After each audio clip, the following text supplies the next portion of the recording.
pretty sure there's many Periphery listeners who are not as proficient on guitar as the band's guitarists.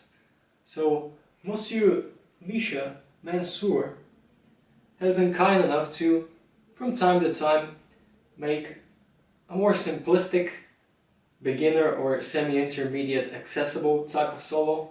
I'm talking about the song Omega from 2015's double release by Periphery.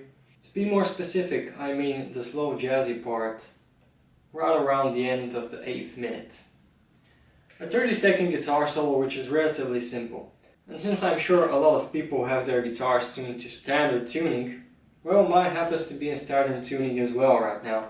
So I'm going to be teaching you this solo in standard tuning. So if you're tuned to the typical Periphery drop C tuning, well, everything I'll be showing you here will be 2 frets upper.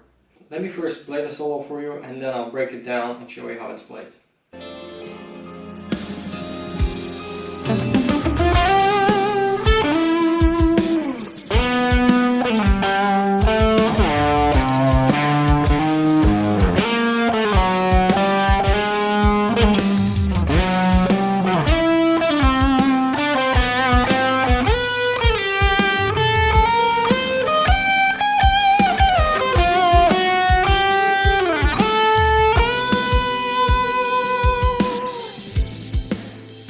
To get the right tone for this, I don't really use that much distortion, just a slight bit, but I'm using a lot of input because we're going to be implementing a lot of legato like this.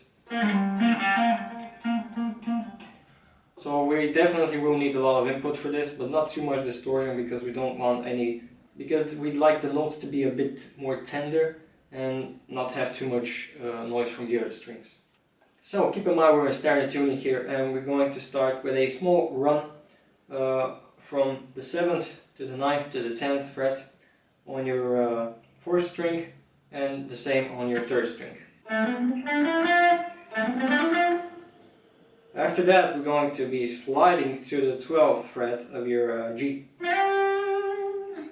So all together. After that we immediately go to the 14th of the G and do a slide from the 12th to the 14th on the 4th string.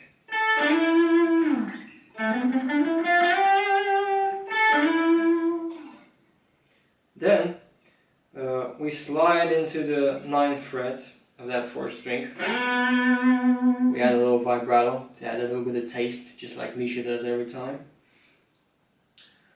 And then we do a backslide or a reverse slide to the 7th fret.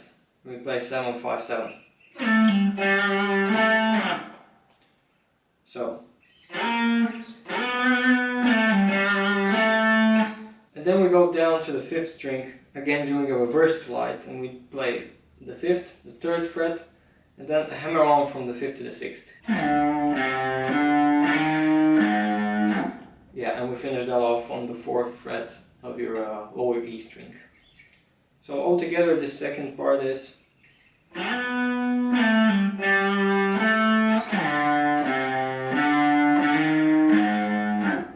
and then we head into a bit more intermediate territory because we're going to be implementing a lot of legato.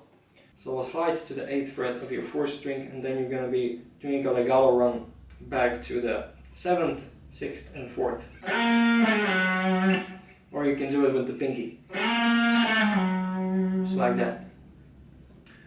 Then we're going to be going up the frets one by one to the 5th and the 6th.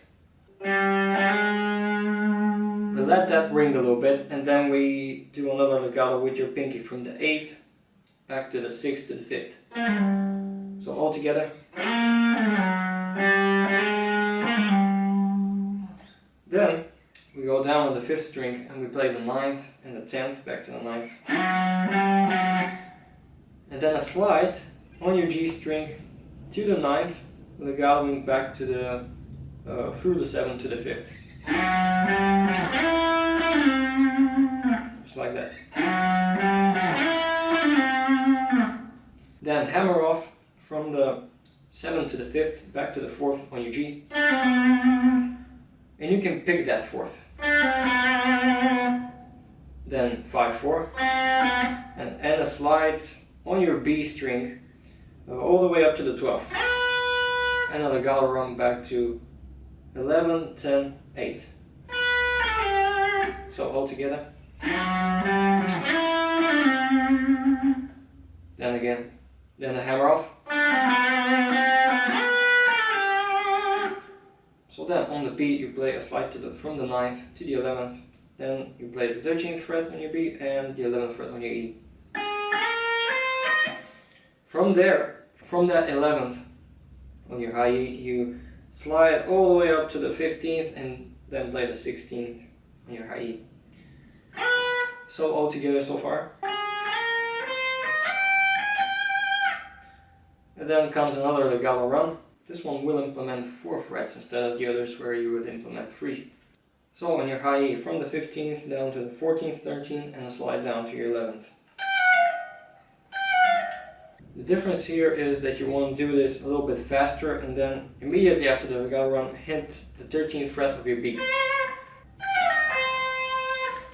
From there you want to play the 8th and hammer on the 9th on your B string. Slide down to kill the note, kind of. And the ending is just a slide to your 10th fret on your B, together with a small bend on your 11th fret. And a little bit of vibrato there, to get the feel in. So, breaking this into 4 parts, I will play this again slowly for you. So, we do the little run and the slides here on your 4th and 3rd strings. Then the slidey parts on your 4th and 5th strings.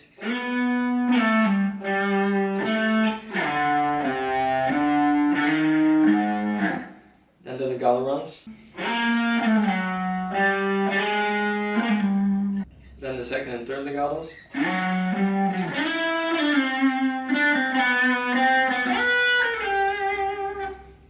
Then the slides on your B, going up to the highest part of the solo on the high E. And the last legato run. And the bend. And that's it. And that's pretty much the whole solo. 25 seconds, pretty jazzy, all the feel in it. And a good exercise for your legato runs. So, keep rocking and stay safe. See you in the next one. Bye bye.